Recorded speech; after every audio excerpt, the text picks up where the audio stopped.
I el vi amb el que participaràs a la Guia de Vins de Catalunya aquest any, quin serà?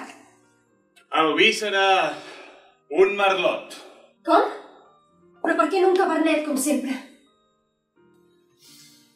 Perquè aquest vi no el penso fer mai més. Però és que ja no el vols fer. Estimada, aquesta varietat no la penso tocar mai més. No, Rick, ahir la nit tu i jo parlàvem del nostre cabernet. Ahir a la nit vam dir moltes coses. Vam parlar sobre el nostre primer cabernet i jo no m'ho creia, però em va recordar que teníem el millor cabernet de tota Catalunya. Però aquesta roda de parar. Però Rick, escolta'm... No, escolta'm tu. Saps quanta gent a Catalunya creu que té el millor cabernet del món? M'has de creure. Louis, quanta gent hi ha a Catalunya que pensa que té el millor cabernet del món? No tinc raó. Sí, tens raó, Rick.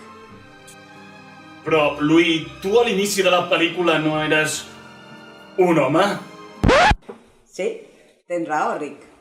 Però quan acabi la pel·lícula, agrairàs que sigui una dona. Ara ho entenc. Vols que jo faci el meu propi cabernet? M'estàs encoratjant!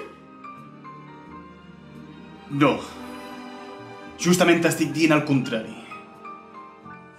Deixa de fer vins amb cabernet. Prova amb alguna altra varietat. Potser una varietat de la terra.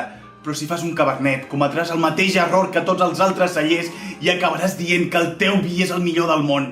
Potser no ara. Potser no demà, però més tard i per la resta de la teva vida. Però crec que si m'esforço...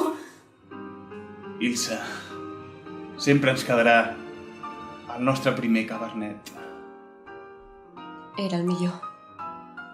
No trobes?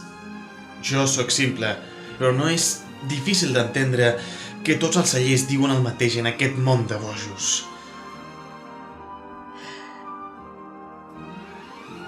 Va, Ilse, va. No facis més cabernets. Louis, tinc el pressentiment que aquest és l'inici d'una vella amistat. Ah, ara entenc el que deies.